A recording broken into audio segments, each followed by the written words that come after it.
What is up, Earthnoids, Spacenoids, and everything in between? I am just a simple new type, and in this episode, we will be concluding our coverage of Mobile Suit Gundam. There are so many in-between stories of the one-year war that we will eventually get into, but this will be the conclusion to White Base's adventures. Last episode, we ended with the death of Lala, Degwan Zabi, and General Revel.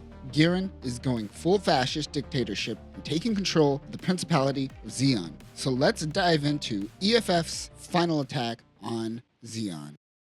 The solar ray has reduced half of EFF's forces. Caecilia's men are muttering. It seems they have received a signal of Degwan Zabi's Guazine caught in the blast the solar ray. Caecilia wonders what this could be. On White Base, Amado boosts White Base's morale and says that his new type intuition will help guide them through this battle. Unfortunately, this was a lie to keep morale on White Base up. New types definitely don't have this strong an intuition, but the crew was on the verge of losing all hope. Hayato goes to comfort Frau Bo.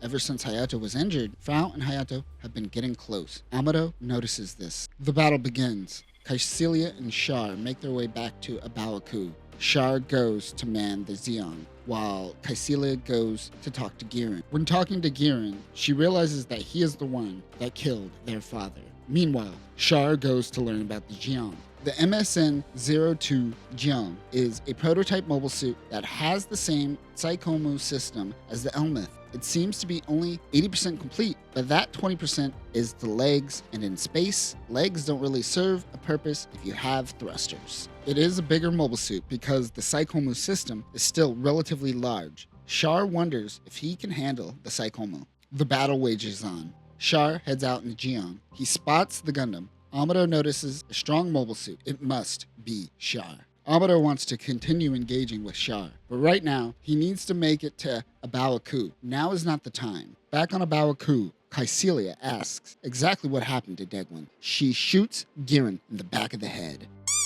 She takes command of Zeon forces. White Base fleet pushes forward. Bright and Meat-Eye realize that Zeon is struggling. They could do this. Char goes towards the front line to find Amado. The Federation makes its way to the surface of Baoa. As Amado touches down, he spots Char coming right at him. Caecilia is informed that they are resorting to cadets on the battlefield. She is starting to lose power. Also, the Dalaz fleet decided to abandon Baoa. Dalaz is a Giran loyalist and saw Caecilia's decision as a coup. We will hear more about the Dalaz fleet once we reach 0083. For now, he makes his escape. Char and Amado engage in battle once again. Char is starting to question if he is actually a new type. Kai, Hayato, Sayla, and White Base make their way towards the entrance of Baoa. Char is unable to keep up with Amado. Amado uses his beam saber to shoot the Jiang in the chest, but the Jiang's cockpit is in the head for some reason. Char makes an emergency escape, but not before getting one more hit off on the Gundam, shooting its head off. Amado chases Char. He gets out of the Gundam and walks it into a trap by the Jiang's head. Amado flies away on a jetpack. Char engage in a gun and jetpack battle. Meanwhile, outside, things are starting to look grim for White Base. White Base crash lands on a Baoa. The gun tank and gun cannon go down. Sayla crash lands. She senses that Char is close by. Amado and Char begin a sword fight. Sayla finds them fighting. She tells the two to stop. Amado is stabbed in the arm by Char, but Amado cracks Char's helmet. If it weren't for the helmet, Char would be dead. Both reach out with their new type abilities as well. An explosion stops them from fighting. Char bids farewell to Sayla and makes his way towards the ports. He finds Caecilia's ship about to take off. He gives her a salute and immediately uses a beam cannon on her, destroying Caecilia's face and her ship. Amado tries to make his way out of Baoa as it is exploding. He runs back towards the downed Gundam. He launches the bottom half, releasing the core fighter.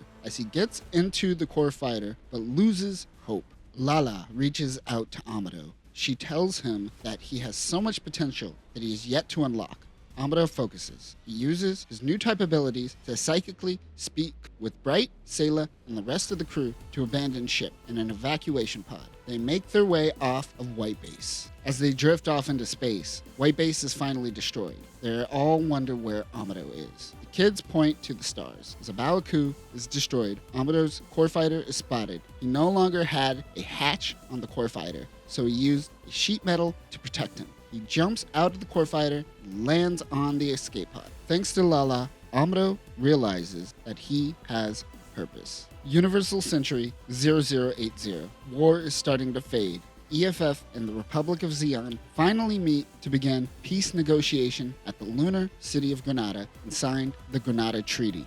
The Principality of Zeon is no more and are now re-established as the Republic of Zeon, as they were before the death of Zeon Daikun. The terms of the treaty are as such. 1. The Principality of Zeon ceases all hostilities with the Earth Federation and withdraws all of its military forces from Earth, the Moon, and all of the territories it had occupied during the war. 2. All Zeon military forces must disarm before returning home. 3. Zeon is permitted to retain possession of Baoa, but Solomon and Pazun are permanently relinquished to the Earth Federation. Zeon is prohibited from constructing any new asteroid facilities for military purposes. 4. The Earth Federation gains control of Zeon's main mobile suit weapons manufacturing corporation, MIP, Zeonic, and Zemad.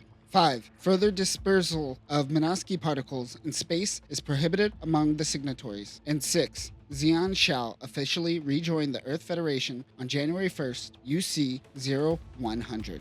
Even though war is over, Zeon remnants remain. The two big Zeon remnant factions we will see in the future. One we already talked about is the Delaz fleet. They will remain hidden around Earth's sphere until they are ready to make their attack again. The other major Zeon remnant is Axis. Axis is an asteroid that was under Zeon control. It is in a remote location, so it wasn't used too much during the 1-year war. However, many fled to this location after Zeon's surrender. Other than these two remnants, there were also many small factions living in rubble and abandoned fleet ships, still not believing that war is over. Because of these remnants, we will see EFF forces once again go to battle.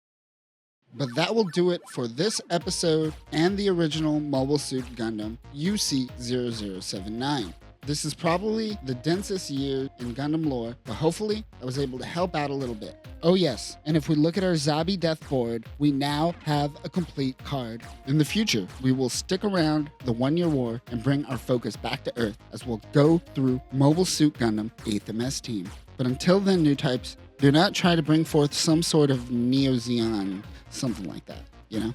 No, we don't need that. Peace.